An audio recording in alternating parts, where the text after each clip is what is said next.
Welcome to the Outer Realm with MicheleDerocher and Amelia Pisano. Airing live on the United Public Radio Network, 105.3 FM in New Orleans.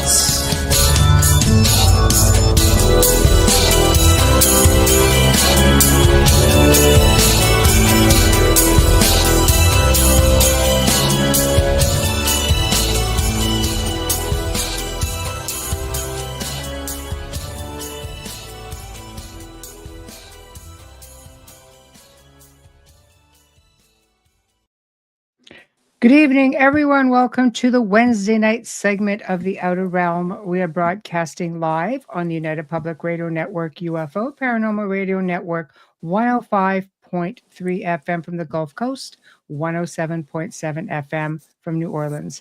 We're fully sponsored by the amazing people over at Folgers Coffee who have been a part of our journey for the last few years.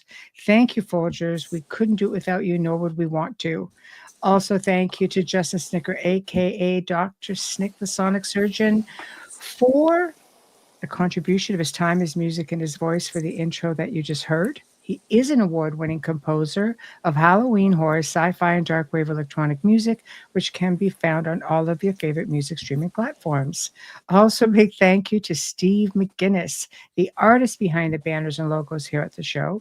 Check him out on Facebook and Instagram. Also specializes in the horror genre and does phenomenal commission pieces. So, bit of a change up tonight. Of course, you know, our guest could not make it this evening. Tony Ghazi broke a rib, so not fun to sit for 2 hours. So, you know, I told him you can't be doing any kind of shenanigans when we are, you know, essentially just trying to get a show together. So we had a little bit of a chuckle. But tonight we thought, okay, you know what? We're going to do an open mic. And I say part one because we were already scheduled to have one also for next week, which will be part two, because I don't want to take that away. I want to just kind of go crazy, you know, and have a little bit of fun and see wherever it goes. So Wayne, of course, has stepped in because he's always my compadre, and that's the way it goes. Oh, thank you, Sherry. Thank you. Much love to you. Most kind. Yeah, that's right. Oh, Tamara saying hello, hello, hello, hello. Oh my goodness. Okay. Hey, Mark. Hello. Hello, Z-Son. I'm missing all my chat room buddies. I know. Well, you get to see them all here. You can see them if you look, but you might not be able to because everything looks wee over here. That's so tiny. I know. But I'll tell you, we're going to have some fun. I like these because we can kind of go in so many different directions. And of course, with Wayne, I really don't ever know where it's going to go. But What are you saying? oh, I don't know. It's like an everyday occurrence. It's kind of, Yeah, you live that adventure. I do. I live the adventure. It's just, it's always interesting. I too, ironically, love open mic night. Sherry, thank you. Whoa, Tamara says you on the big screen tonight. Yeah. Truth. I know. So, anyway, yeah. So funny, Mark, I saw something today and it reminded me of you, and I'm going to post this thing hopefully tomorrow, but of course it's a meme. When someone says that they left their cat outside, now they're scared to let him in.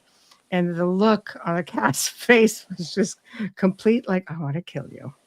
So, of course, I went, oh, I think I know Mark would probably really dig this. So I will post it on Instagram, which is where I post most of the time. For anybody who's wondering, you don't see me post often to Facebook, but I do post more on Instagram. Don't ask me why, just how it works out. So, hello, Ed. How are you? So, yeah, see, he knows. It's like a cat joke. We get it. And speaking of cats, it's been a little bit dramatic over here at this end with our Bengal. It was just ridiculous. Dramatic. Yeah. It's a paranormal thing all in itself. It's like the cat behavior. I have no explanation for why they do the things that they do, right? They're not from here. I've told you that before. They're aliens. Well, it's funny because... No, it's not. It's truth. I don't, but it is believed, believe it or not, that there are a race of feline, um, you know, I won't say species, race of Mhm. ET beings. I Well, know. I remember when I was much younger. I mean, we're talking Oh, teenager, yeah. and I always thought about like things that were misinterpreted, and take a simple peoples, and you bring in technologies and things that you don't understand. They have no Mhm. way of grasping it. So I sort of thought that if, let's say, for instance, here they can take like fertilized embryos of cattle and put them inside a rabbit, and the rabbit's like a natural incubator, fly it Right. around the world, take those out, put them into female cows, and they can have healthy cattle born from those embryos. Now, what if way back when that a race of beings came from the stars that had to travel like hundreds of thousands of light years, and they kept their leaders, their kings, their queens in embryonic state inside of an animal that was a cat, right? So then when they land here and they go, what are you doing to this animal? And they say, well, we're going to take our king and queen out of the cat and we're going to have them raised here. Okay, So that's really out there though. that's what, but I am So out there. that's big sci-fi stuff. But I Well, guess you never I was know. 14, man. I was 14. What do you want from me? That's what I was Wow. thinking. Like, that's where my head was at way back when. That's why you see things like the king and the queen with a feline lion's head per se, that sort of thing is how they describe it in the only way they could. This being, this humanoid creature came from a cat. Well, they're very, when you're looking at Egyptian culture, I mean, they have a lot of the animal, bird human hybrid type gods, like Anubis being one of them, right? Yeah, Uh, that's a big one. Those are the ones people remember. You're looking at Horus, like they always had different variations of it. Do you remember though? I mean, this is a way back machine of a movie called Cat People. yes, that was way Right. I back. I think remember that. David Bowie was in it, I think, which made it Yeah, like extra cool. that was a But cool flick. yeah, it was definitely different. So there's something, there's something to it. But cats are revered in many different cultures, especially the Egyptian culture. But even now, they say that if you have a cat in the house, you can remain ghost free for the most part because they are said to ward off evil spirits and of course pick up on a lot of that stuff as well. For sure. I always say, "Hey, Alan, I always say follow the cat's lead, any animal really. Hey, Kathy. So it was my cat was an extra in that movie. That's very cool. So an extraterrestrial cat. So, just saying, but yeah. So I don't know. I think animals and the supernatural, the paranormal. There's definitely something to be said for that because Oh, for sure. I mean, look at the story with your cat at the manor. Oh, there's two stories from that. One with my kid Steve when he was home alone. Yes. Called me freaking out that the whole place was blowing up with paranormal activity. And I just said to him really calmly over the phone, where are the cats? Well, they're laying on the couch. Well, what are they doing? Oh, they're sleeping. Well, then it's fine. If there Right. was something going on, those cats would be losing their mind. Case in point with Sean, Mhm. the black and white cat that I had when I was living by myself at that place. Yeah. I look down the hallway towards the dining room and he's doing a cat-like thing. He's just like playing with a little ball or something, rolling around on his back and just having a good old time. And then all of a sudden he stops, stands up sideways, looks at me like this, and he goes to Great. look behind me, and Yeah. behind me was a wall. Then he like arched his back, hissed a little bit, and then ran away. I'm like, see, don't do that.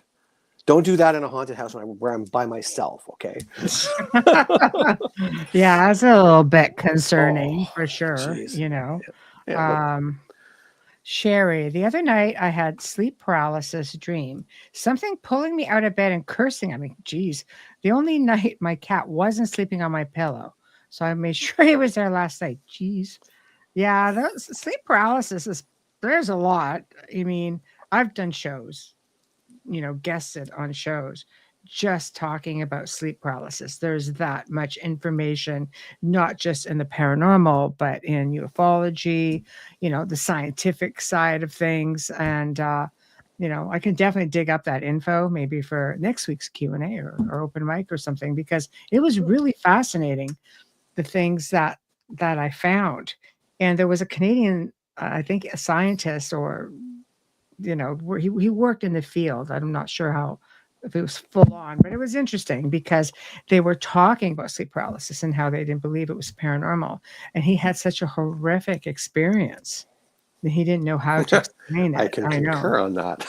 Jesus. That's true. No, Talk about absolutely. yours.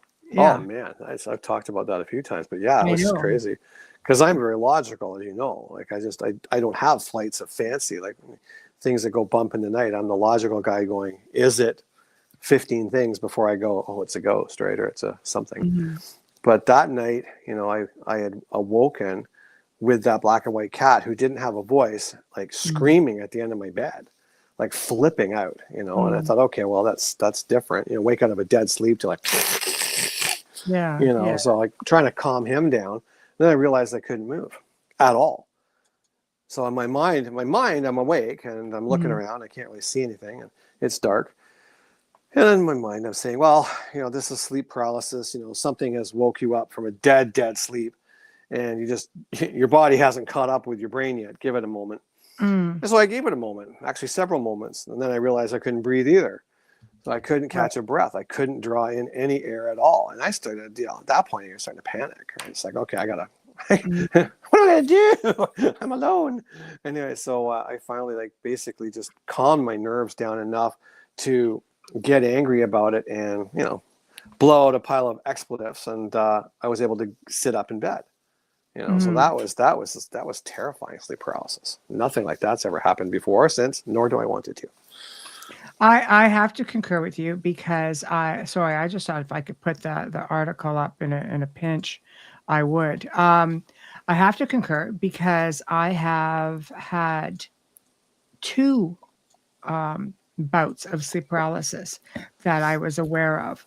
And sorry, I have this stupid screen that is just totally doing its own thing here. All right. Leave it It's right been a day there. of that. Don't fricking move. So, all right.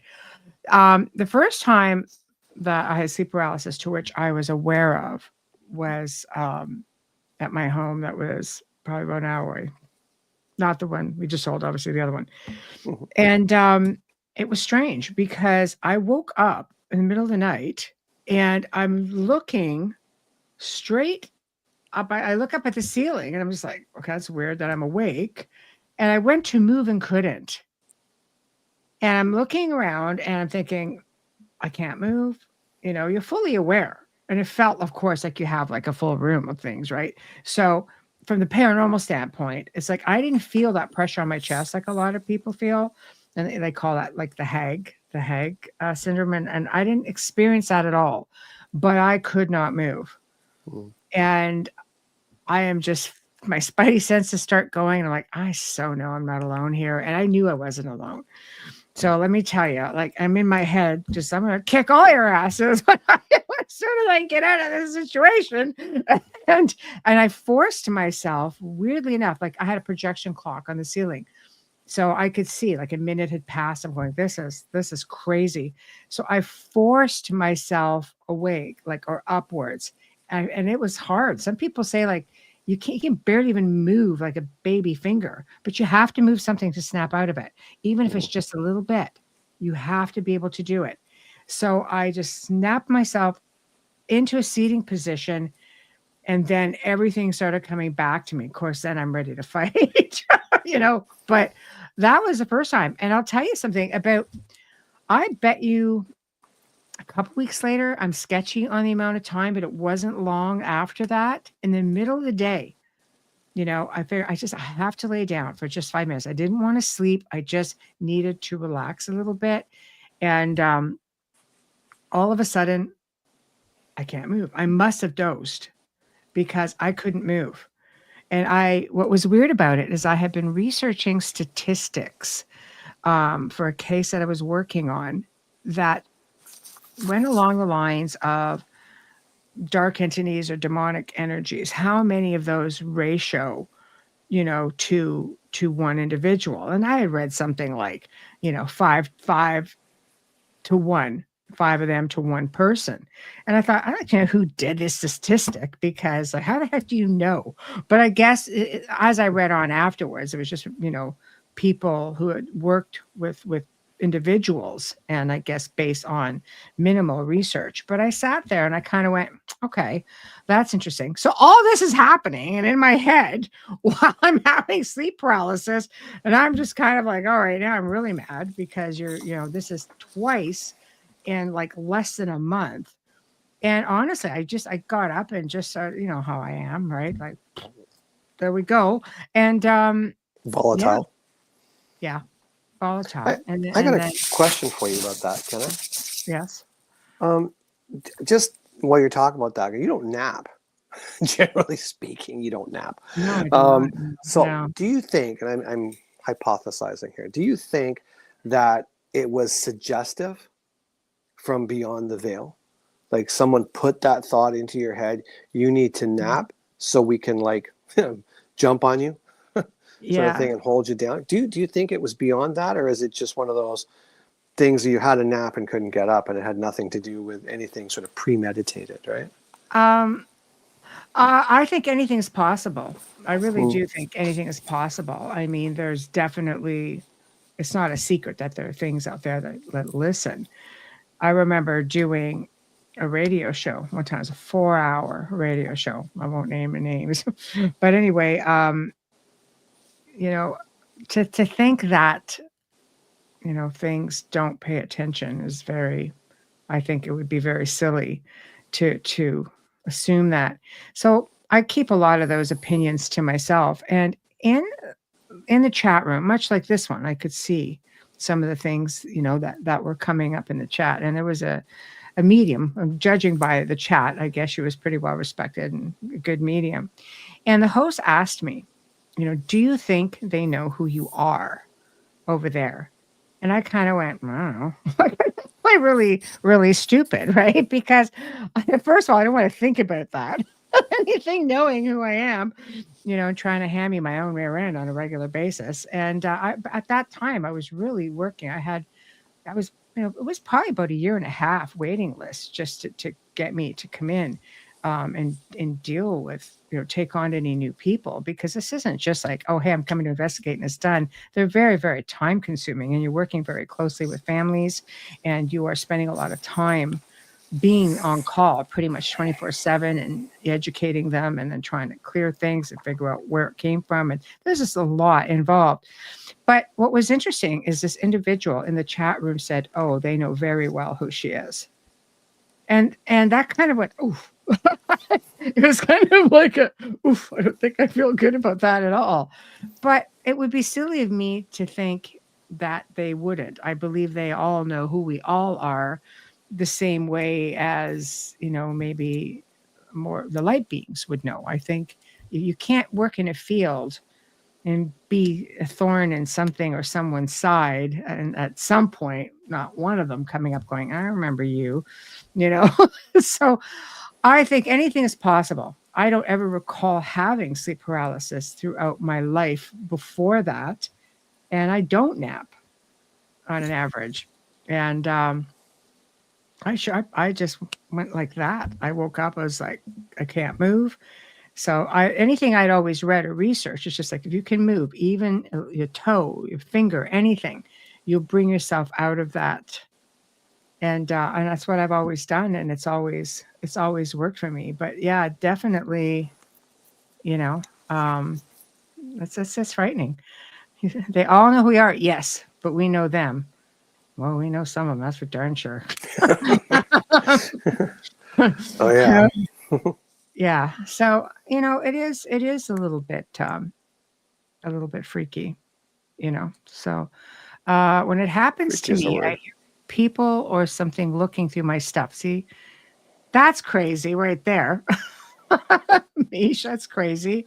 Mark says that's a familiar experience. Michelle, I've had the same experiences. See, so here's the flip side on that. Okay, I was trying to find some of my notes on it, but It would take me a while. But do you know it's one of those things that are parallel?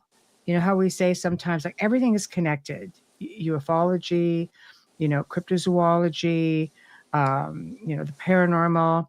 So when this happens in the paranormal, a lot of people will think, okay, these are demons that are coming in. They feel the sense of heaviness. Sometimes there's pressure on the chest. They feel the sense of doom that they're being watched.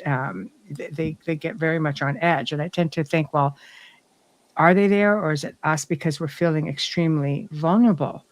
But this is also very common, wait for it, bum, bum, bum, bum, in alien abductions.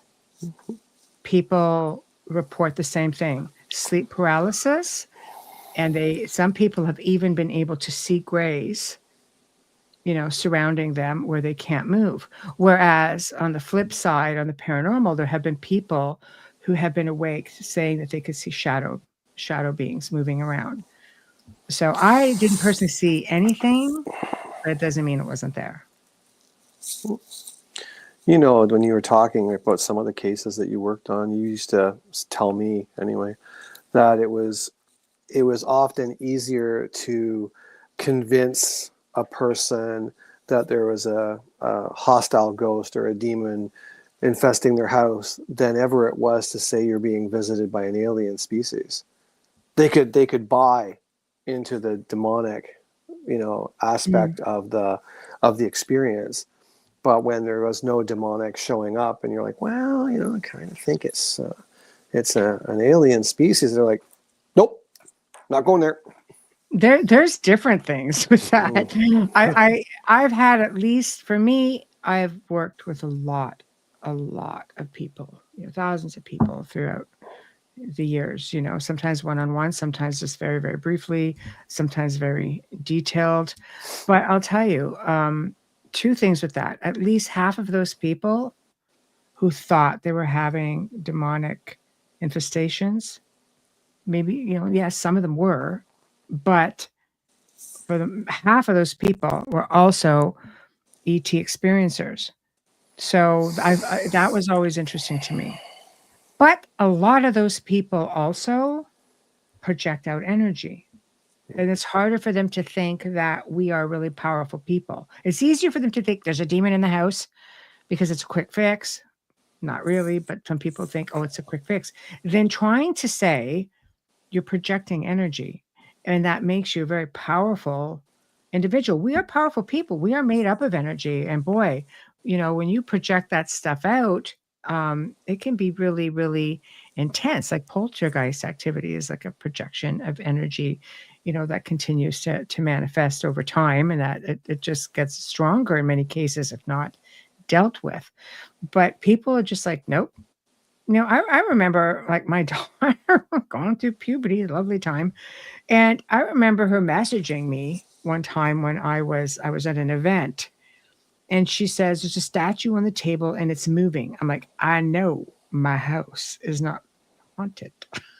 Knock it off. And she goes, what do you mean? It's you. Stop. And once she got a hold, on the fact that, oh, I'm doing this. Okay. Like it's amazing because living with me, obviously, she's like 15, 16 at the time. So she was well aware of the fact that I said, if you're projecting out, this stuff's going to happen, and then did eventually just bring in a spirit person, thank God, not hard to get rid of, but she was pretty chill about all of that from pretty early on. But the projection of energy is hard to explain to people that you can do this, Okay, so Tamara says, once you've experienced a hag, you don't forget it. Absolutely not. Mark, I've never seen anything in paralysis, but I felt a presence. Very intense. It is very intense. Sherry, the other time it happened, I woke up, felt someone pressing on me in bed. That's like the hag thing, that hag syndrome, the pushing on the chest. I didn't know what to do, so I started reciting Lord's Prayer in my head, and it stopped. See, that's a great thing because it's also telepathic. People think you have to speak out loud, but you can't speak in that situation. And it's whatever gives you faith. If you're a person of faith, the Lord's Prayer is going to do it. Prayer of St. Michael. If you're, it's whatever it is that empowers you. It's a mindset thing, you know. For me, it was like taking charge. Well, get out of this. It's gonna be it. That's kind of like the way I went. But again, not like you don't have some Hail Marys going on somewhere in there, you know. But you need to do what you need to do, and it's whatever makes you feel strong enough to do that. Hi, Michelle. Okay, so the only demon in the house is me. Oh God, yeah. I mean, we all have our moments there, right? Truth. Wayne, I don't know if you can see the soundboard, but I want to put this up for you. Sebastian Moran, hi, Michelle and Wayne. Always a great show with Wayne. Halloween show was excellent. And Oh, thank you. I'm really glad you enjoyed it. That's pretty sweet. yes. So, you know, I think we have to realize that we're not, you would think that we're vulnerable. We're not. We're pretty powerful. We can project and, you know, create a lot of damage. We can attract things to our energy because it's like we're food for some things. You know, some people will tell you some ET as much as other ethereal beings, right? It's hard though, because you, myself included, like you go through the drudgery of your day. Your day takes up your life. You've got all the half do's from the morning time you get up till the time you go to bed. And in that time, it's very easy to just get on the wrong track very easily. And you don't realize that you're projecting this energy, and you're being a negative Norman wandering around, and you're bringing in all this stuff. And I'm as guilty of it as anyone, So. Oh yeah, when you get started. Hey. I just sit there, pretend I don't hear anything. oh, I know. I'm just but it's so true. I mean, it's very hard to. It's be gone, demon, be gone. If you don't even know, and I'm aware of it, and I still do it, but if you don't know, if you're just a person going through life and wondering why does this shit happen to me? Pardon me. It could be happening to you because it's not you're wishing it on yourself. That's what I always used to say. I was like, I wasn't born negative, and I certainly don't go around manifesting like, oh wow, I sure wish my truck would stop working today. Hey, it did. I did it all by myself. I don't do that. But I think, like Michelle often says, is they know how to get a rise out of you, and they do it. And if you give it to them, and which I do, if you blow up and swearing and throwing stuff, that's me. They just gather around the old cooking fire and watch me go. On the spit you go. I know. Oh boy, man, I can really go. No, and it's true. They do. Like I'm a Gnostic, I think, deep down, because I resonate with a lot of that information in the old texts and so on. And, of course, they talk about archons. And when you start getting into all of that, it's what a lot of people will call the Nephilim. And they do, they do feed off you. And I'll tell you something, I got really annoyed, over the last couple of weeks. I know, really annoyed though. But as soon as I felt myself, because I'm a light worker, but I also, I can do shadow work very easily as well. But I do primarily light work. And I'll tell you something, I got pretty pissed off. And all of a sudden, I just felt this intense energy coming around me. And at least I'm aware of it. And and I've always handled things a little bit differently than most. And I'm just like, you don't want to do that right now. So I'm just like, I am not in the mood for this crap on top of everything else. And then I just do my love and light routine. Everything just goes, whoop, but you have to push it away. You have to become aware of it. And unfortunately, I think sometimes when people get angry or people, just have bad days, it doesn't have to be angry, just having bad days. So you get agitated. I just don't think that in the moment, you don't think to tap into that energy, which slowly comes in, works its way around you, maybe creating more stress or more havoc. So I always try to be aware of my space. And when that energy changes, I try to be aware of that. So I'm just a bit of a mouthpiece. So I choose to, I always choose, I just instinctively go to the mindset thing of like, no, I take control of my space. I take charge. And, that's always worked for me, once I became aware, because you don't always catch it. Own your space. That's right. See, there we go. Clean your space, energetic and physically, makes it hard for things to tramp through uninvited. 100% grounding, right? Stay mindful. Exactly. Grounding is a big one. I don't know. I often hear people say, oh, okay, I love doing meditating. I love meditating as well. But I think, in that meditative state, we open ourselves up quite a bit. And if you're kind of popping in someplace or, through meditation, you're completely relaxed and your subconscious is open. Sometimes, I've worked with people who've done this. I've even worked with Reiki masters who know better, but they're bringing on somebody else's energy. And in the moment, they just get so involved. And then something comes in. So grounding, very important. Earthing. I grounded twice this week on the ice. Is that the same thing? I think I snorted. This is awful. Thank you for that, Wayne. No, you always laugh at my pain. It's okay. I get it. No, it's the way you say it. Oh, sure it is. Anyway, it's true. true. But I was grounded twice this week, so that was good. Pretty hard grounding. It was hard, slippery. Walk outside bare feet, but not on the ice. And yes, exactly. A lot of the grounding techniques that I've given people have been based exactly with that, and using reflection and visualization of mirrors. Reflection is a big one. Frequency is a really big one, which reminds me, I always talk about, I think last time we did an open, we talked about bells. So I have all kinds of different bells because it's believed that, a lot of these churches had bells and they all disappeared during wartime. They're like, oh, it's for the war effort. Only funny thing is they've been finding large caches of buried bells. I mean, huge bells, right? And they're just buried. That's not really for the war effort, I think. So what is up with that? Because these little puppies, bronze, brass, cast, whatever the case may be, were believed to ward off evil. This is why you'll see me sometimes a wink. It's going to go. but anyway, that's just a thing. I know. I have a family member who's just so freaked out about anything like that. She grew up with me, so just a little nervous. So I actually got her a bell for Christmas. I said, whenever you feel winky, just ring the bell. But you know what else I love? I love tuning forks, and I love the different frequencies that they let off, and I've got several of them. And I think I'm going to get an antique set, even, or a vintage set, because it just sounds so much different. But here, I'm going to play this. I'm not going to play it. I'm just going to put this on. So you can do different things. I'll play two different ones for you.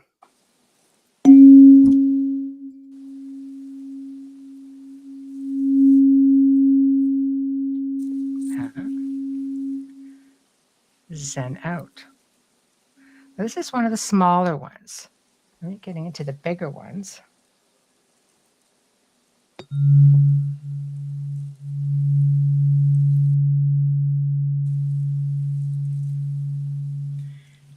Right. It's nice. And yes, absolutely. Absolutely. So again, there's different ones, and they're awesome. You can get little teensy ones, and you can get really big ones. And you want to calm yourself down, try those puppies. Those are great. Thank you, Alan. I like to throw gems out every now and then. I'll have a winner. You were showing me something the other day regarding bells I thought was really fascinating as well, that there was all these what they called stargates or portals. I can't quite remember, but the cutouts, where the sort of the stargate key would go, was remarkably similar to the cutout where a bell would fit right in. It would ring, but it would actually slide right into that spot, that shape of what we envision as a traditional bell. It's interesting. A smaller one might have fit, but these people were calling these archways portals. Mm-hmm. So, and if they were about little bell towers, I think just again with the resonance, it would have been. That's what I'm thinking. Exactly. See, I always thought. Go ahead. Sorry. No, go ahead. I was just going to read the comment, but you go ahead. No, you read the comment first. Go ahead. Sorry, I don't see the comment. So. Oh, about grounding. She just Michelle says grounding sheets for your bed. Yeah, we do have. We all have. I make sure people in the house have them as well. They make you sleep better. Apparently, I know Amelia has them, and she just bloody loves them. So I think again, that's little bits of technology, shall we say? So that works. Go ahead, Wayne. I was just thinking about bells too. Like a while ago, we were talking about technology and things like that, and how I would say if you took a car back into the Stone Age, nobody would know it's a car. So you might see a painting on a wall, and they would describe this red bear that moved through the woods on Round Rocks. You know what I mean? They don't know how to say it's a car. So I always thought to myself, if you look at the Apollo missions, how the Apollo spacecraft that came back to Earth, it's got that triangular bell look to it, and if beings in our way past came through our atmosphere, that would light up the stars. It would light up the sky as it came across. And if it came from the stars, then it's obviously from heaven. So it has to be a good thing. And if you look inside a cockpit of a plane or something like the Apollo landing craft, it's got a yoke. It's got a joystick, which does look like the clacker of a bell. So if you took that misunderstood technology and people tried to craft that shape, they would make this bell, and the clacker was the joystick. And where are all bells? Well, they're up high. They put them way up high, as close to heaven as you could get, because that's where the bell came from. Again, no information on this. This is just my theories as a kid growing up, right? That's definitely interesting. Bells, as far as pitch goes, I mean, there were all kinds of bells that have been removed. But I've seen photos of some caches. They were quite significant in size. But again, I've seen many different variations. I mean, I was looking at a bell not long ago. I just love really big. Oh, this is going to sound wrong. I like big bells. I'm just going to put it that way. Everything I have is colossal. I have an appreciation. Yeah, so I have an appreciation for just craftsmanship and just huge, heavy items. But I've seen a couple of bells, and a lot of the old church bells were bronze, and I tend to wonder if there was something with that frequency. But it was also, it's kind of like, why would they just remove them? Right? So, yes, Amelia's been sick with that freaking plague that's going around. Everybody's been sick with this cold. It's like the gift that keeps on not giving. Heidi, hello. That's okay. Cleansing the home. See, it's what we're talking about, ironically. Cleansing. Go ahead. Thank you. Just when you talk about bronze bells, I mean, I think that you got to look at the time period too. Historically speaking, bronze was the popular metal. I don't know if let's choose bronze because it has a nice resonance. I think that was a byproduct. They used bronze because it didn't rust. If you hung a cast iron bell up there, you'd get a few years out of it for sure, quite a lot. But eventually, it just rots and decays because of condensation and oxygen. Yes. Well, I'm not like hardcore having to be bronze. No. Just big. So my second thing is going back to a couple of different shows. And you know me, my memory's brutal. I can't remember anything. So there was two shows. One was a Christmas show with that guy that you hate when I do the voice for. And the angel comes down and he helps. Clarence is his name. I can't remember the guy's name. But the kicker line in that whole thing was, every time you hear a bell ring, an angel gets his wings. Okay, that was interesting for me to hear that. Then fast forward to modern day, there was this movie in the forest where this guy traps a demon and keeps them locked up in some demon hardware. I don't know how it worked. But when he wanted the demon to suffer, he would just ring a bell and the demon would just go crazy. So it's interesting that on one side, if you hear a bell, the angels are happy. And on the other side, if you ring the bell, the demons go out of their mind because they can't stand it. That is very interesting. And again, it's frequency, and it's a movie, but I mean, it's just, I always think there's an ounce of truth in these things somewhere. Well, I was just about to say, it just seems like there are so many films out there like where they give away little tidbits of things, and just I think people just look at it, oh, it's a cool film. They don't look at it. In hindsight, I could think of movies that are just kind of like, yeah, see right there, that's a thing. But I think as you educate yourself, as we get older and we evolve, and we're more curious, and life keeps you busy. You don't have time to really think things through, but you do get to a point maybe where life slows down a bit and you start to question things. Question. Weird question then. Ever have any odd smells while cleansing? Like cilantro that is burning my eyes is weird. That's different. It depends where, I've cleansed. When I cleanse within my own home, no, I can't say, that there's been weird smells because, I cleanse sometimes just if you're having a bad day because I'm a big believer in, let's say, for example, Wayne's just kind of going off his nut because he's had a hard time outside. Me Comes again. in the house. Okay, me. So let's just say I have had Oh it boy. a day. I've had it with the day. And yeah, I just kind of project out this energy, which I try not to do. And half an hour later, Wayne walks right into my space where I projected said energy and then wonders why he may be feeling a bit foul. So, with that said, it happens a lot, a manifestation of energy and projection of energy. And I like to keep that cleansed, whether we do it with different, sage, or whether we do it with Palo Santo. There's so many different things. I mean, I actually concocted this spray because I found when I was working with people to empower them and say, just go get him, just you have to do this. You can't just cleanse one time and think it's going to be done. If you have something hardcore in your space, it is going to take you some time to be able to work this out. And it's mindset, it's taking control, being proactive, and just doing the act. It's not the cleansing itself, it's the intention behind the cleansing and the power behind the words that you're using, whatever the case may be. So I found people got a little bit lax about it and wondered why things weren't working. And then I ended up spending more time having to go back. So I concocted the spray with water, Himalayan sea salt, and using liquid sage, liquid dragon's blood, liquid cedar, cinnamon, believe it or not, all in liquid form. And of course, because of the salt in there, you have to shake the heck out of it all the time.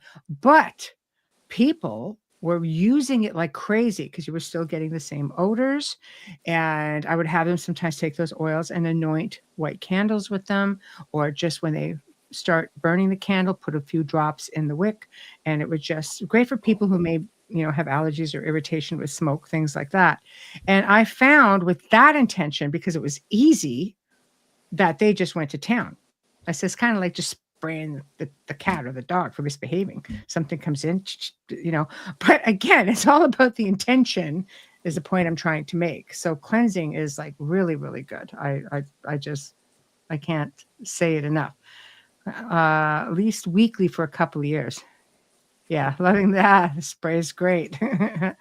Alan, sage gets rid of energy, not just the good. 100%. 100%. It's great. I love sage. It just makes you feel so upbeat. I'm thinking it's different. In my home, I've smelled different things, but never burning my eyes too. Yeah, that's a little bit different. That's not really good, unless the sage is bad or that your incense. Wayne? Allergic to it, maybe, or paranormally speaking, I wonder if something's pushing back. Mm-hmm. Yeah. Like, are you cleansing because there's something there, or are you cleansing because it's just to keep your space nice? That'd be a curiosity for me there. Yeah, when you brought that stuff over to the house the first time, I called it Demon Be Gone, and you called it Boo Juice. Okay. I thought it was funny. That's neat names for the stuff that you made. It worked. So. You're funny. You're funny. Oh, I'm hilarious, apparently. You're hilarious. All right. So doing Palo Santo, sage drives me crazy. Makes me gag. I feel lots of stuff here, especially out back. Yeah, I would try. Cedar. I got my cedar from Russia, actually, and all organic. And this is oils, and I've got my cinnamon came in oils from India. Again, organic. These are really strong clearing um, clearing items. Cedar, fantastic. Sage, dragon's blood, can't say it without. And one thing is, when you have oils, if you're concerned, you can sprinkle some oil on your pillowcase. You can put some in behind your ears. You can anoint yourself with it. You can anoint candles with it. Whereas you're very limited when it comes to just burning things like sages or incenses. Just, little something there. That's just personally how I feel about it. I taught my daughter clean with spray. That's right. Monster spray. That's right. Mhm. Demon be gone is what Wayne used to call it. Demon be gone. Yeah. So, It worked. What can I say? I know. No, I think, boo juice. That's another good one. Absolutely. Yeah. I think that not be used non-Native American people. Actually, I used to get my sage from indigenous people in different reservations. They grow it, they'll dry it, they'll have nice, beautiful, buffalo sage, which is really nice, white, pure stuff. So yeah, it absolutely can be used by anybody who's non-native. They sell it. You can go to a lot of the reservations and they sell it on the reservations as well, or in different stores and such that they do right there. Because again, I think it has more to do with intention more than what you're using. It's the power behind the act of cleansing. It's also the power behind the intention, behind the words that you're using. It really is. I can't say enough about, a lot of it just being in the mindset. You're taking charge. It's important that you do that, So, okay, just going along. All right. Okay, we're trying to catch up. So trying to catch up. Bay leaves are phenomenal. Yes. Absolutely. Hello, Dolly. So, and we're glad you did. So there's a lot of really good things you can do. And there are actually things called ghost gardens, believe it or not. I know. It's crazy, but you can grow a lot of this stuff. And there's other things that you can grow that are said to repel negative energy as well. Right. So there's so many things that you can do. A lot of it was trial and error, and just especially working with families where they had a lot of malevolent energy. No, not always demons for gosh sakes, but it's, there's something that is making them believe that something is there. And I have had, oh my gosh, have you guys even heard a fraction of the voice recordings that I have over the last few years? I have been growled at, name called, sworn at more times. And when they get all growly and hissy and blah, blah, blah, it's something. So, am I dealing with a big reptilian? Or am I just dealing with a cranky old man? Or am I just, dealing with something, what I guess what would be deemed demonic? So a lot of people believe they're very, very different. I remember listening to a couple of yours. I think the one that, the growls and the snarls and the hisses, they're unnerving. But that one that we went to, you let me listen to that, where the voice went from a complete benign, almost beautiful sounding voice talking to a woman's spirit very nicely and wasn't getting the response. And that voice went from beautiful, slowly darker, more sinister, guttural growling, still saying the same names over and over again. But I'm just like, ooh, my hair was like, ooh, listen to that. Oh, jeez. Oh, I know. that for me was like I said, the growling is one thing, but when you've got that, I guess that intelligence and the manipulative, if I can change my voice to rule you or bring you into me, and then the next thing you know, it's really dark and horrible. Right? Now, that was pretty wild. But I did want to ask you a question. When we were talking about this earlier tonight about the fog. Oh, Right? okay. The fog. Yeah. Okay. Yeah. And it's just Okay. It's touchy, but I want to see if anybody else has had that experience, because personally speaking, myself, I've had quite a few things. Never have I had the fog. Okay. Go ahead. Wow. Which one? Was the The, investigation we did with the room? the Oh. room that filled up with fog, and I'm sitting there like, okay, is that my eyes? Or is this room getting foggy? That's And happened to me a couple of times. never to me. I was blown away. It happened to me once in Gettysburg when I was there with Mm. friends, and that was weird. I woke up, it's not even the middle of the night. I mean, I hadn't barely been asleep yet. I've just started to fall asleep, and I had my friend with me, and I'm sitting there going, "Is it just me or my eyes buggy?" Because they felt really like hazy Yeah, because there that's how it was. was. Right. Well, the investigation that we ended up doing like years Yeah. later, it's the only other time that it happened to me. And the whole room just filled up with this. And you're sitting there going, you're questioning, like, my eyes are just, I can't see clearly. It was crazy. Yeah, at that point, I hadn't even been asleep yet. Like I'm just sitting there, like I'm not even tired, and all of a sudden the room's getting hazier and hazier, and like I'm not outside, and like I've never experienced this before. Yeah, it was crazy. Ugh. Investigating is one thing, but when I was in Gettysburg, that for me was social. And I had company, and I didn't like that. No. Investigating, I expect things like Yeah. that, But yeah, it's a difference. So I don't know. I definitely don't know. I mean, if anybody else wants to chime in on it, yeah, let's go. Heidi, I saw fog or smoke going across the dining room wall. I went into my room and grabbed the tablet, and yes, there it was. See, Interesting. crazy. Yeah. But this was not isolated. This wasn't like a smoky figure or whatever moving across the room. This literally filled the entire room. Like I could look to my left, look to my right, and it was like a foggy night. But I'm inside of house. Like where is this coming from? Mm-hmm. Yes. It's interesting. Michelle says, I've had fog mist, like a wave just passed over me or by me. Mm. Yeah. It's definitely a thing. I mean, I've had photos. I thought it was my eyes too. Caught it on video. Yeah. Perfect.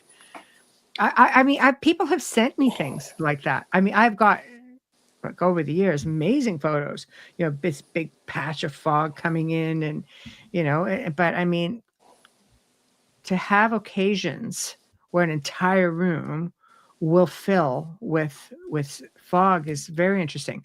I mean, Gettysburg, when I think back to it, there were reports that came in from people because it was a paranormal convention, right? There were reports that had come in where people said that they could hear like marching down the hallways, and you would have had gunfire and cannon fire during this battle at Gettysburg. So I'm thinking, God, is that what's happening here? Because the hotel I was at was fairly new. Like it was a fairly new hotel in comparison with a lot of what was going on there, right? So it's interesting. It's just, what do they see? Like we're in their space. I don't know if they see us at all. They're just going about their business. I had a lot of Civil War visions, memories, and things. But you had a crazy one. You need to talk about that freaking crazy thing you saw. That guy. Which crazy? Oh, the guy. The guy. Oh man, that was a trip and a half. I was having nightmares pretty regularly every night about the American Civil War, and I knew, basically I knew nothing about it. I wasn't an American Civil War guy. I knew very, very little about it, right? Yeah. And I started having these nightmares where I was on the southern side, on foot soldier, and it just, and if I woke up, I would wake up sweating. And if I got back to bed, the dream would pick up not where it left off, but like however long I was gone for. So if I went and got a glass of water, wandered around the house, I was gone for 20 minutes, the dream picked up 20 minutes later. Right. But where it came to life for me was I was driving way up north to see my parents, and I had my youngest son with me, and it was the middle of winter. We're talking like January, February, cold, deep snow. We're talking 4 feet plus in that area of snow on a regular basis. Mm-hmm. And I was on a secondary road, just taking a curve really slow. I'm almost at my folks' place. Big, beautiful pine trees, lots of snow. And I'm driving around this curve. I see this guy ride up on a horse. I'm just like, what are you doing out in the middle of the winter on a horse? This is crazy. Like, no one's out in this weather. Yeah. This guy rode up the hill. And as I got closer, he was a Confederate officer, because he had the wider sort of Stetson-y looking hat and the lapel, the shoulder padding with the little goldy things on it. And the gray blanket was out over the horse's haunches. You saw the sword, the long coat, the boots, everything. This guy was like full blown. And I'm like looking at this guy, he's looking at me, and I'm slowing down because I don't know if he's going to walk across the road or anything. And I'm thinking, my brain is going on, okay, I'm having these nightmares. Now this guy, and I'm thinking, it's got to be a guy doing one of those reenactments. Has to be. It has to be. Logical brain going, but it's minus 22, and he's Canada. He's in Canada, a million miles away from the Civil War. Right. And like, what is going on? And I drove past him, and as I drove past him, I'm like looking at him as he's looking at me. He's looking right at me. And I drive past, and I look in my rear view, and I don't see him. So I said to my son, I'm like, did you see that guy? He's like, what guy? But the guy on a horse. Did you tell me you saw that guy? He's like, yeah, I saw him. He goes, where did it go? I'm like, I don't know. So then fast forward like 2 or 3 years, and we were just jamming about something totally different. And he's much more of an adult now. He's in his 20s. And he goes, I got a confession to make. And I'm like, shoot, what is it? And he's like, remember that day we were driving up to Grandma's house and you saw that guy on the horse and you were like really adamant about it? I'm like, yeah, I remember that. He goes, I didn't see it. But he goes, you were so upset. I just told you I saw it to hopefully calm you down. Like, I just, what? Why? Oh.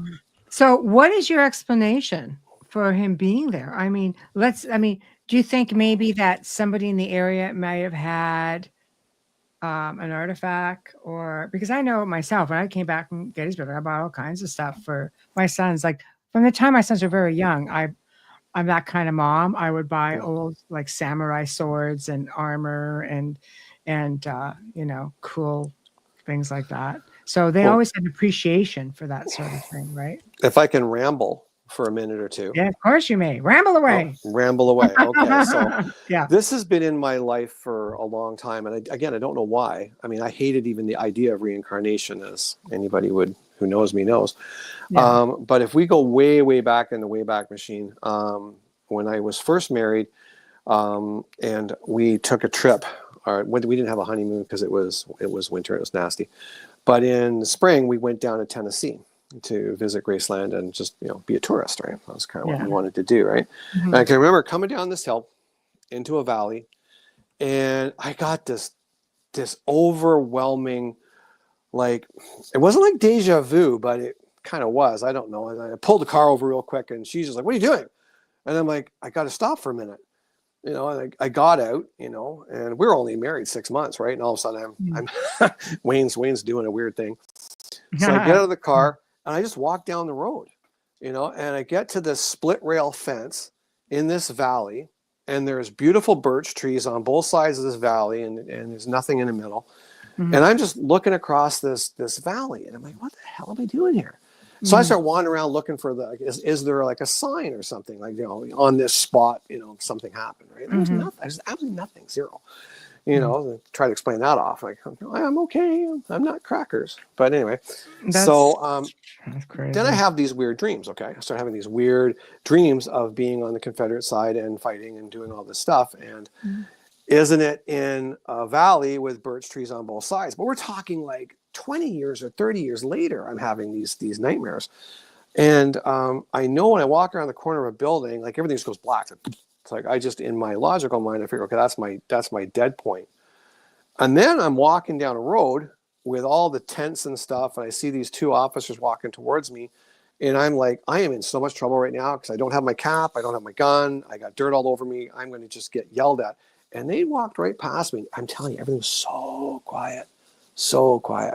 So I don't know if in my past life as a Confederate soldier, Did I die when I was 42? And that's when all that nonsense started coming back, because I don't have a recollection of that. So, and then all of a sudden it stopped as quick as it started.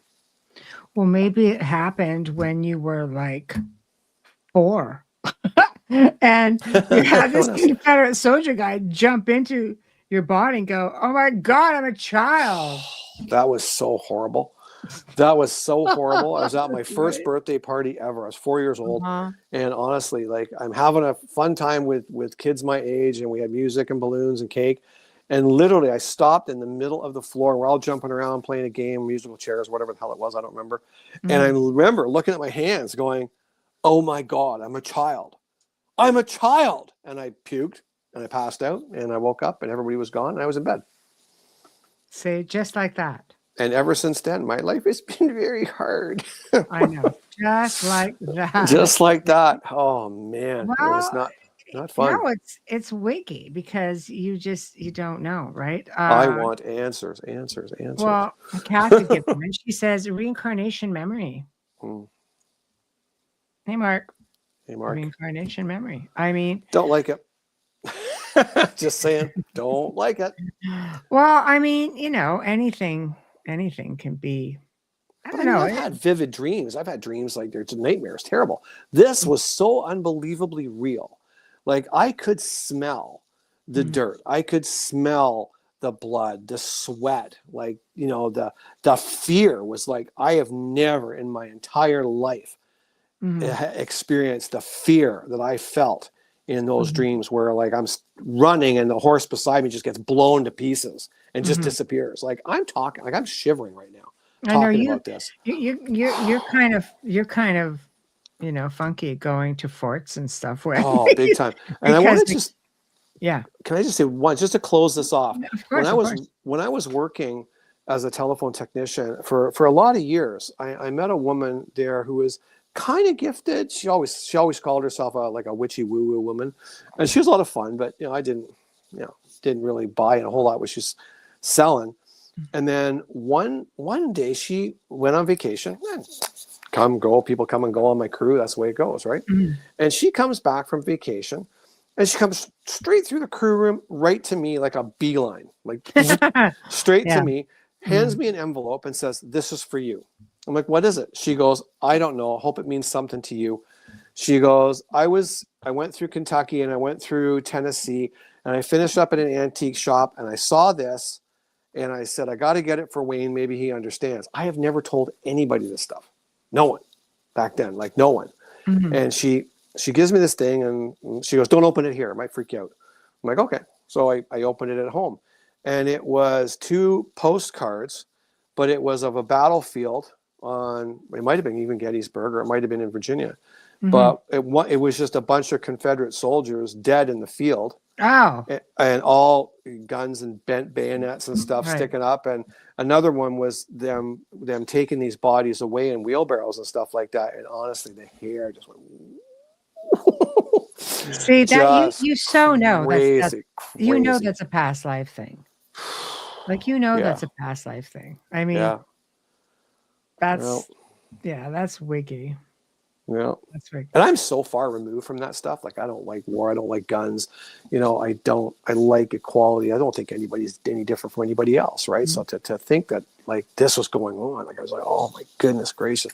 It just blew me away. It rocked my world for a year. Like a year, I was totally unsettled. I thought, honest to God, I thought I was going to die in my sleep because of the terror that I was feeling. Yeah, it's crazy. I'm done now. It's okay. It's okay. It's definitely, it's very different. Tell the story while we're on it, because Tamara had mentioned, I'm coming back up to this, because this is probably the same fort that you were at, Wayne. She goes, when I was in the fort in New York, I had a French soldier run through me with his bayonet. He was a spirit and fried my camera. Yes. Tell your story. Yeah, it sounds like the same guy. In the same fort. Oh, that the same fort guy. blew my mind as well. Yeah, it was the same guy. Oh wow. Okay. It does. It sounds exactly the same. I was in that fort. I had 2 really profound experiences there when I was with this lady I was traveling with. And we went through the officers' quarters was part of this tour. And they're giving us the little, this is the officers' quarters. This is what they look like. And most of the rooms were stripped. But this one, they'd actually put back to what they believed was original, with the little cot and the desk and the little wicked light and stuff like that. And the uniforms were all hung up.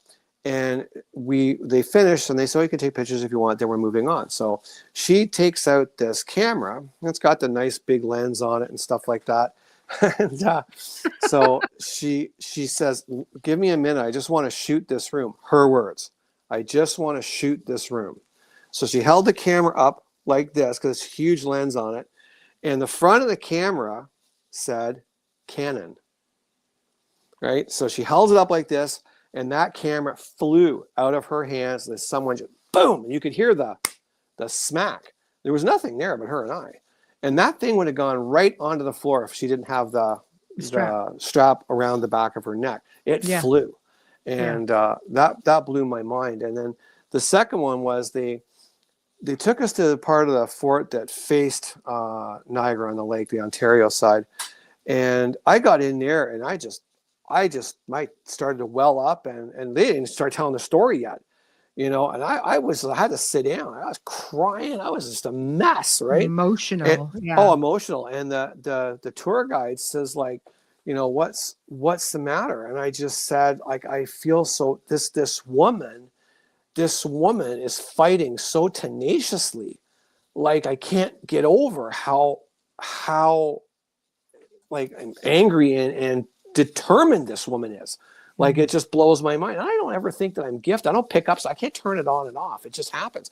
And this woman goes, oh, that's really interesting. Anyway, she says to me afterwards, she goes, come and read this plaque. And I'd never been there before. And that plaque was about a woman who was basically there serving with her husband, but she wasn't like serving. She was just there. And they got overrun, and a lot of their guys got killed by the British. And she started she manned one of the big guns. And it said, like, her commanding officer said he'd never seen some of the men fight as hard as she did. That I was just a mess. Like, I was just a disaster. Like I got. You always say, I'm not gifted. I'm like, for Pete's sake, whatever. And I was a mess literally until I walked through that door and started down the stairs. And it was like that. And it just, the waterworks stopped, the panted breathing stopped. And I was just like, wow. And everyone's like, are you all right? Are you all right? I'm like, I'm all right now. Don't put me back in that room. There's craziness in there. You want to talk about pent up energy. That place had energy. Right. So do you think it was residual, or do you think that it was actually, like, was it intelligent? It's a bit of both, to be honest. I mean, you can't have that kind of loss of life in that kind of panic. Like, if like, I speak from, like, I've never been to war, never want to go to war, but like, like, if you have, and you're confined in this space, and every breath might be your last, and wood is splintering and things are blowing up all around you, it is beyond the terror you can even comprehend. So that's got to be there, and all that rock and mortar and wood has to be in there. But I think, there are people there that are still there, still interacting. There's two French guys, because it was a French fort first. And there's two French guys downstairs manning a cannon, and these guys were trying to talk to them. And they go, we think there's guys manning the cannon. And I just said, well, they don't understand you. They don't understand me. I think they're two French guys. I couldn't see them, but they're just kind of going, who is this guy? Try speaking French to them and see what happens. And they did. They started speaking French, and all of a sudden cameras are catching stuff. And it was interesting. I've done that. Sometimes, they say there's no language barrier when you're communicating, like in the spirit world. I remember being, in different places. I think Niagara Lake was one of them where I spoke French to, a spirit lady, and got great results. And when I was at Rennes Chateau in the south of France, the same thing. I'm communicating with an individual who was French, and I had to speak French. And let me tell you something, I haven't spoken French. I'm French, okay, but I have not spoken French in a really long time. You know your French is kind of bad when the French are trying to figure out what the hell you're saying. But in all fairness to me, the French language in France is much different than what it is here. But Yeah. you do have to sometimes make those concessions, One right? thing So, about that too is those guys, like, I agree with you. I don't think there's a language barrier either. But if you mhm, factor in, if those two guys got blown up, their death would be like snuffed out instantaneously. They might not even know they're dead. So mhm, if they're like stuck spirits there, they would be stuck in their language. No? mhm. Again, just a No, thought. it's true. Tamara says the whole fort is crazy. The under where the gunpowder was, overwhelming with smells of body odor, blood, gunpowder smells after the guns went off. And she goes, I definitely think it's the same fort. Yeah, it would It definitely be. is. It's Fort Yeah. Niagara. Fort Yeah, Niagara. in New York. It started Um, out as French first, and then it became U.S. occupied. And then they yes. did battle with the fort in what is the fort across the way there? It was Fort George or Fort Henry? Well, we have Fort Fort George. George, Fort Mississauga, Fort Erie, but the one That's where across they would the have done way it. is yeah. So there's definitely a lot of things to factor in places like this. You know, one thing we didn't get to go to when I was in Scotland was the Battle of Culloden, Mm. and we just couldn't fit it in. There's just so many interesting ghostly tales, there for sure. So it's just, and no matter where I travel, I just always try to make those connections. But let's factor in, not just battlefields, but let's just factor in. It always brings me back to this story that I read about an elderly woman, and when she passed away, to show you how much energy we have. Okay, I'll back up one quick minute before I tell the story. When you pass away, factoring in the energy that you're made of, the imprint that you would leave in time and space, just with the spirit separating itself from the body. Now, if you do that on a mass scale, like a battlefield, for example, or anything where there's a great loss of life, it's going to leave a really big imprint in time, in space, dimensionally. It's going to leave a hell of a ripple effect. So now I'll get to the story. So I remember reading this article about an elderly woman, small town, a lot of people just really respected and adored this woman. And when she passed away and they factored in her time of death, because she did not live alone, so they had a pretty good idea when she passed, it was like a sonic boom was heard in the town. So I started researching this, and apparently this is a thing. This is things that have happened with some people who have passed away, and within a moment or so of the death, this huge, just ear-shattering boom just could be heard within, like, literally like many square miles. So I don't know what the heck is that about. you know, I know, Well, but I got pictures of myself leaving the body. It's pretty bad. All blurry pictures. ah, It's so much everybody's a pain. ham. I know. But I know. can I talk about that? This is where modern meets old. Yes, I told you of this course, story about of the course. tech building that I didn't work in, but my Yeah. skeptical friend did. And Yes. so they built this building for telecommunications in Toronto, and it was about 6 floors, and it was all electronic. Nobody really had to go in there except for random maintenance or things like that. Very, very seldom. Hmm. Self-contained building.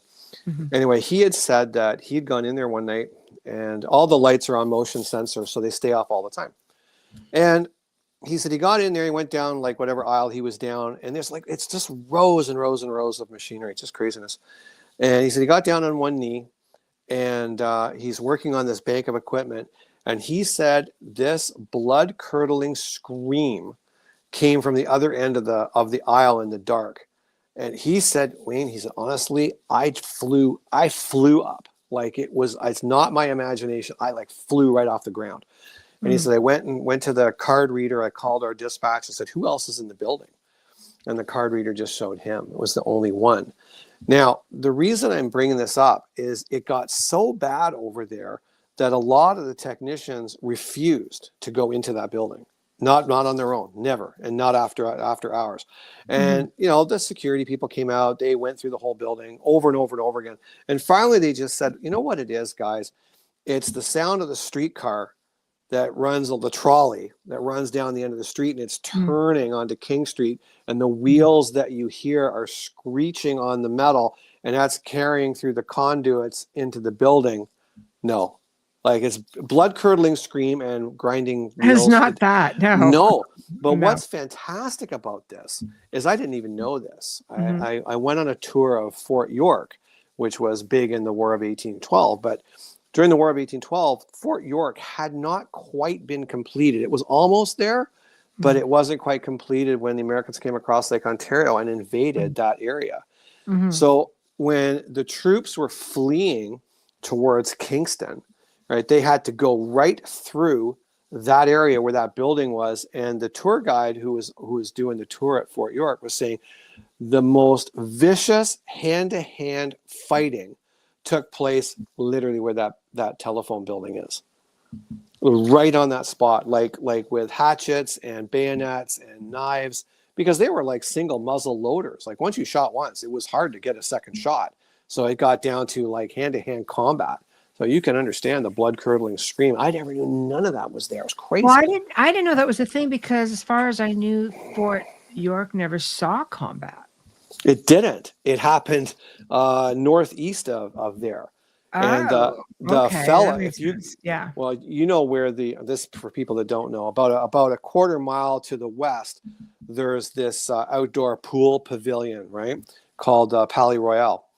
And right there was the gunpowder reserves for the fort. That was very close, right? And a private locked himself into that armored bunker with all the ammunition, and waited until they were beating on the door, and then set it off. Killed himself and blew everybody up. Actually killed the commanding general from the American side. It was bad, but it didn't actually happen at the fort because it wasn't finished yet. Right. That's crazy. Seriously. That's wild. It is. It's crazy. I love stories like that. It's wicked. Okay. Queen Mary News. Recently, they started having decomp odor in a room with no one in it, and dead flies appearing in the tub. Ooh. I know. I was asked to participate in something that was going on there a few years back. I want to go. I know, right? So much love to you and Preston. So that's kind of crazy. That's kind of Do you know the tour that they have tours all over the place, but there's the Niagara on the lake, right? We go for walks up there. And if anybody's ever on that walk, it's really interesting to see, because there's a road that the tour goes on and you go down. And it's really funny because as you're walking, I think you're walking east at that point. And if you're at the back of the line, it's really funny to watch, because people are walking along, heading down the sidewalk, and all of a sudden they're heading out to the road. And people are leaning and tripping and leaning out to the road.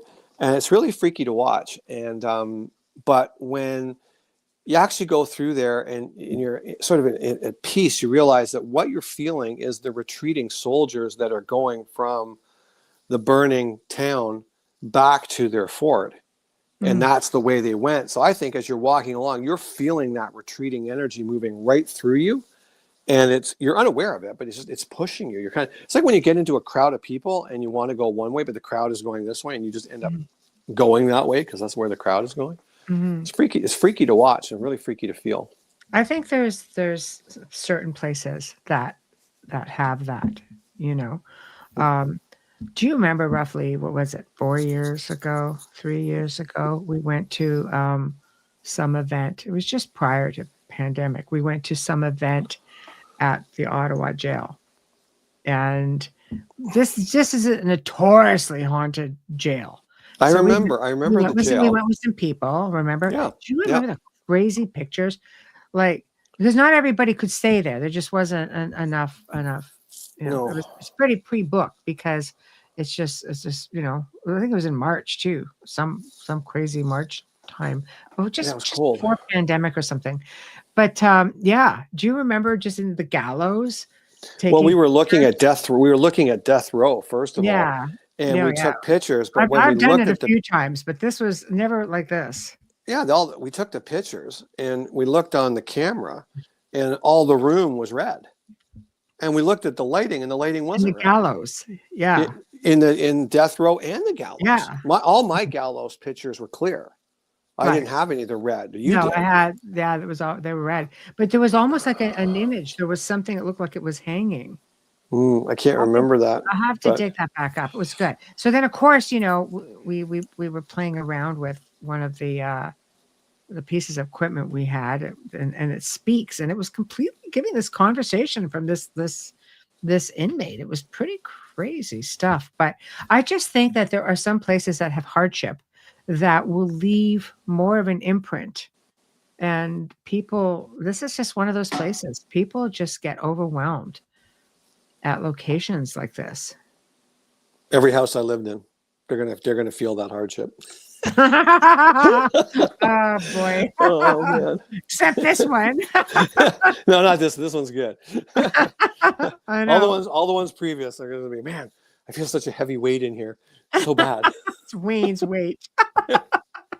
Wayne's weight. Yeah. Yep. No, a lot of angst.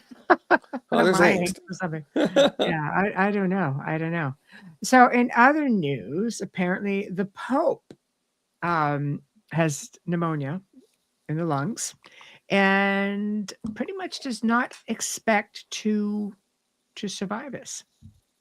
He's been looking pretty bad when he did the whole opening of the portals thing. Maybe he should not have done that. But some things should be re-enclosed. yeah, I know, right? So No. yeah. So just something to factor in. But there's some stuff coming in. So I think next week, I will look into a little bit of this because one of our past guests have also communicated that he knows who the next pope is going to be, which is interesting because I thought I remember reading somewhere when he was first brought in that he would be the last one. So that is interesting if that is indeed a thing. Well, that's why the guy this predecessor, he actually stepped down. He didn't do the full term till you're dead. For I a guess lot of reasons he had to step down. Well, yeah, but I mean, I'm just going by the lore. Wait a minute, I'm the last pope. You mean I'm going to die? Someone's going to take me out. Yeah, I'm going to resign. Thank you, and here, the seat is all yours. I'm going to sort of delve into that a little bit because it will be really curious to see what transpires with that. I mean, he may be gone by then. Who knows? But it is interesting for sure. Maybe. Question: do ley lines come into contact with these places? I have little ley lines everywhere. I could tell you. Do you remember on a certain tour that we did that we? Yeah, that was a good one. Yeah, which shall remain nameless. I'm not plugging. No, but it was good. It was. But there was an area where there were ley lines. And it was strange because when you did the tour and you come into this certain courtyard and you knew that there were ley lines there and people would kind of congregate around, they would feel this pull.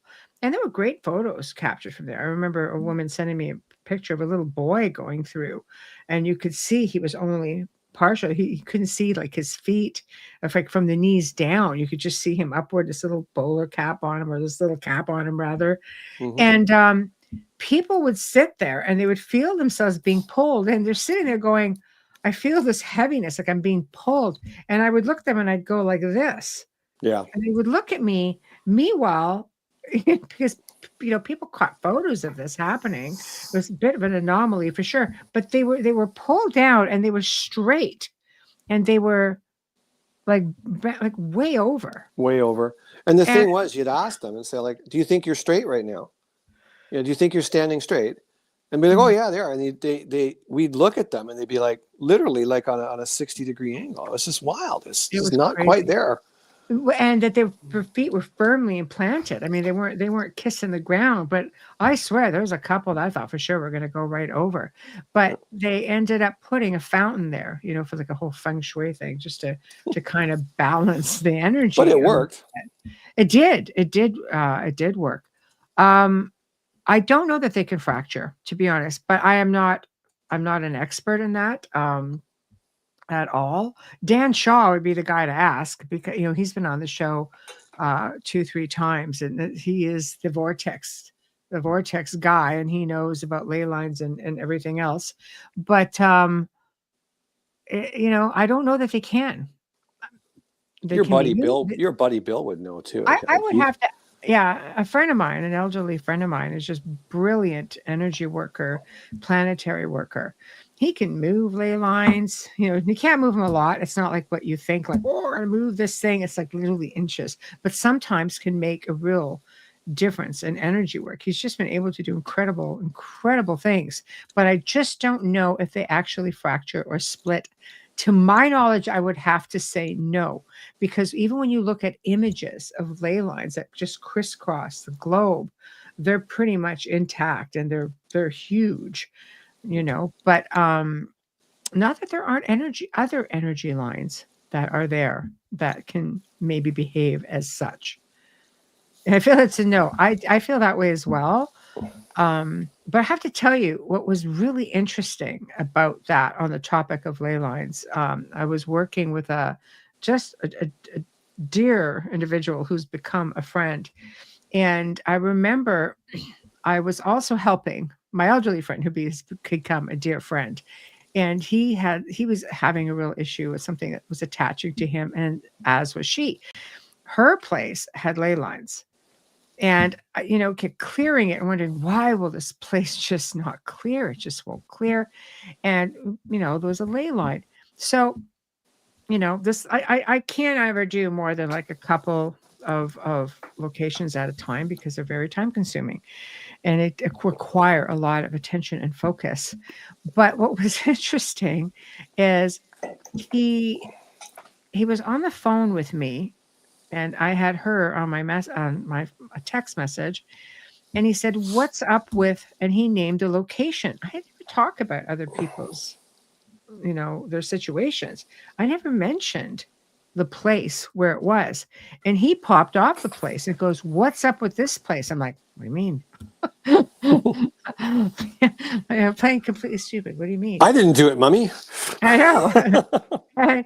And he said, "You're having a problem with it." He goes, "You don't usually have problems." I was like, "You're a very gifted man." And I went, "Oh, well, it has a ley line." And he goes, "Oh," because "Is that all?" I was like, "Is that all?" Anyway, he goes, "I'll move it." I'm like, "Oh, you'll just move it." He goes, "Give me a minute." In a minute, no less. All right. I'm at this point I've never heard of such a thing. Most people will say, "No, you can't do that." But I guess if you are a very gifted energy worker, and this is an elderly guy who's been doing this for about 40, 50 years. And I just sat back and went, okay.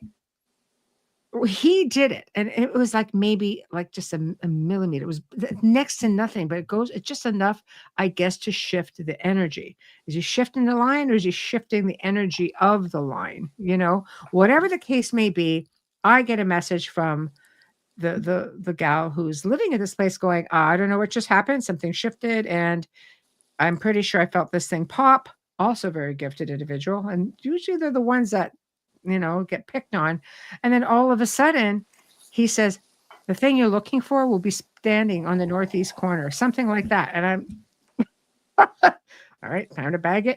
So it's just a complete, it was crazy. It was just crazy. I have personally never seen something like that happen, but apparently it's definitely a thing, and it did indeed happen. So problem solved. I know nothing about ley lines. I really didn't at the time either, but after experiencing that, I took the time to go in and check that out. So, hello, Woo Riders from Northeast Florida. What's the weather like in Northeast Florida right now? Not like here. Well, in New Orleans, they've got that crazy chemical foggy thing that's going on over there too, Yeah. and I want to be careful what I'm going on about. But yes, go ahead. Can I ask something to bring a topic matter up that has nothing to do with what we're talking about? It's just Why about not? something to do with Jack the It's Ripper. open, Mike. You know me and Yes. Jack the Ripper, right? Okay. Okay. So I don't follow the news, as anybody knows. I don't really pay much attention to it.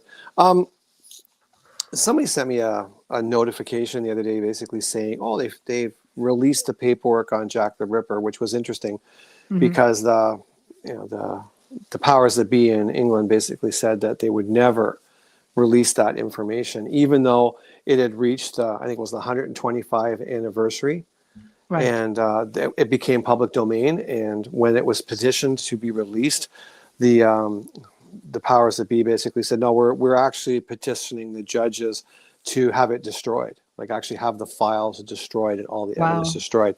And it was a big stink about that, and I have my own theory on it. But anyway, this person messaged me and said, they found out, they released who it was, and as it turns out, it was this Polish barber. Okay, solved. Anyway, I don't buy it. It's too easy. Why? Because in the commissioner's report at the end of when he wrote his memoirs, and he was the guy in charge during Jack the Ripper, he wrote 2 lines pertaining to the most horrific string of murders in that time in history. 2 lines, that's all I said.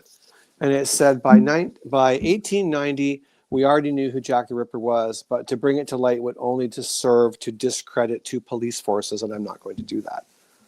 If it was a Polish barber, what's the big deal? It was a cracker that was killing people. You know what I'm saying? So it's just like, it's more to it. There's no way. They just threw that placebo into the water. If it was a Polish barber 125 years later, when everybody's dead and gone, right? Why wouldn't they just come forward and say, yep, here's all the information, it was Polish barber? No, we're going to burn it all. We're going to petition the judge to seal the records forever and have those records then destroyed. And you don't know that the guy, does he have family to defend himself? Writer said, I saw a new artificial intelligence photo of what Jack the Ripper looks like. Well, I have to Google that and check that out. That would be interesting. Well, if it was the Polish barber, they have pictures of that guy, But if you looked at the Jack the Ripper letters, like I looked, I'm not a ripperologist. I don't know everything, And I always said that the words don't match the music. If you look at that writing, it's beautiful. It's really beautiful script, gorgeous. But the words are so crass. They look like they, like sore and you bubbies and things like that. It's just like somebody that writes that refined would not talk in street slang. Most people in that time period didn't even know how to write. That's true. That's true. More to it than meets the eye, I'm telling you. Don't buy it. Well, what about H. Holmes? H. Holmes. It was a woman. I'm telling you, it's a woman. I'm telling you up and down, it was a woman that did it. He definitely did not look like a notorious killer. Yeah. No, it was a woman. That's the only possible way a killer could get that close to a victim. They weren't cut from across the throat from behind. They were cut faced right on, and that person wasn't scared.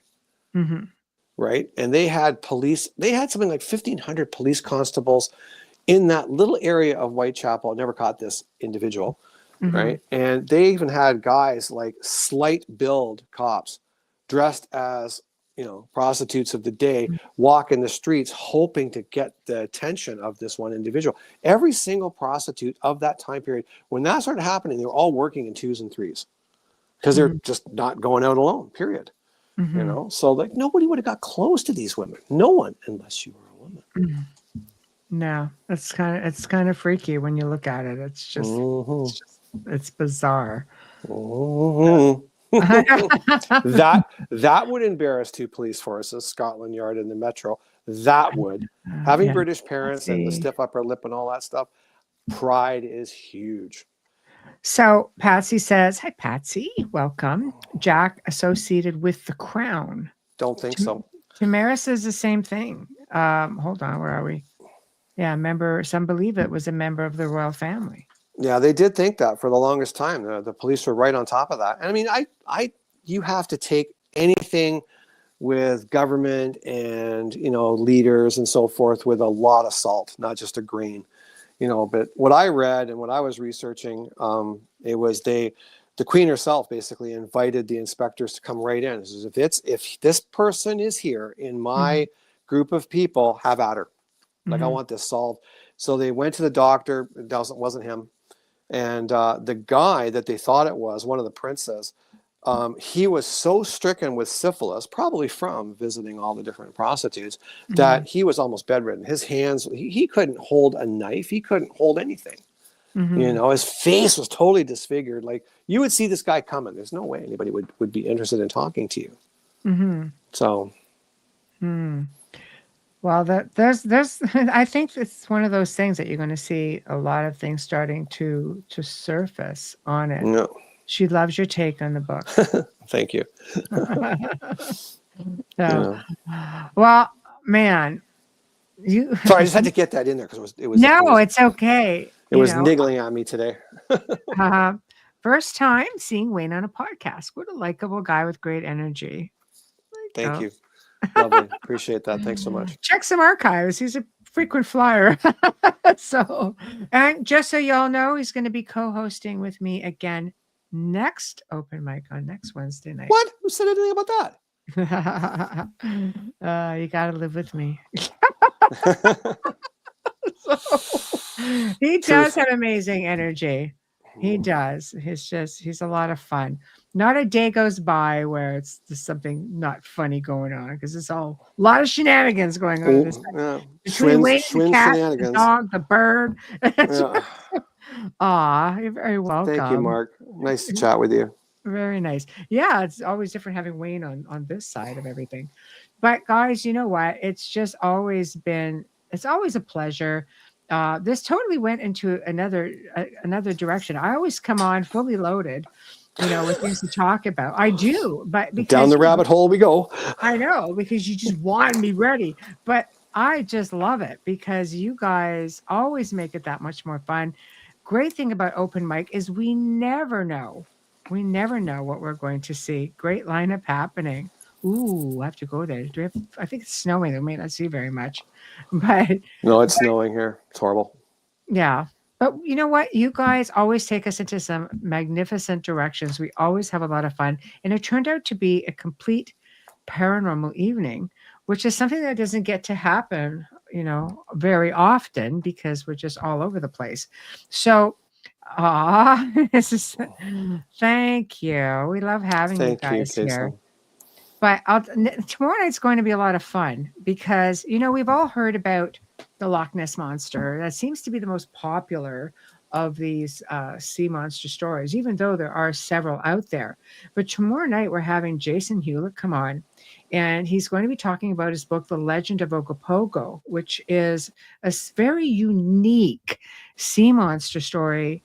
Loads of sightings, more apparently than any other sea monsters, or these creatures, more than any other one in the world. Apparently there is much more information on this one because there have been more sightings, there's been video captured, there's been photographs captured, extensive research. And it's in Lake Okanagan, which is in near Kelowna, British Columbia in Canada.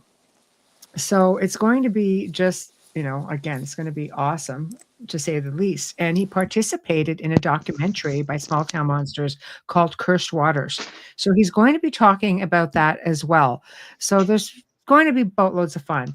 And yours truly over here is going to be on Paranormal Insight tomorrow with Tim Sudano. And we're going to be talking about the similarities between extraterrestrials, paranormal, people who are experiencing, let's say, different malevolent types of activity or what they think is demonic. Could it be extraterrestrial or vice versa? What are the connections? It's going to be really, really good. And it's at 3 p.m. Eastern time. And for those of you who follow us, we are going to put it on our YouTube, our Rumble, and our X. So nice and convenient for you guys to find it. And yeah, it's going to be a lot of fun. I'm really looking forward to it. Yeah, Tim is awesome, isn't he? He's a great guy. So, it's great because, we've got amazing people on the network and it's just a lot of fun. It's great to crisscross back and forth with people. And we've been doing a lot of that, by the way. So, especially on Beyond the Outer Realm, you're going to notice some similarities happening in the next couple of weeks, and a lot of great guests coming, and a lot of uncensored stuff. Like, honestly, last show was stuff that I don't usually talk about, and yeah, we just threw caution to the wind. But Dr. Rita Louise was my guest co-host, and she's a firecracker. So we just went there, and you can only find it on Rumble right now for good reason. You have to go check it out on Rumble and watch it. Show us some love, of course, but watch it and you'll understand completely why it is the only place you can find it right now. So, guys, thank you all for tuning in. We will see you tomorrow night with Jason Hewlett. Big thank you to Wayne, my compadre, and he'll be back next Wednesday to do this all over again with new topics and new conversation. So anyway, thank you. Thanks, everybody. Have a great night. See you tomorrow night. Totally missed it. Richard, you totally missed that. Yes, you did. My gosh. Okay. You have another chance. You can catch the archive. This one will stay up, I promise. Anyway, good night. Night, everyone.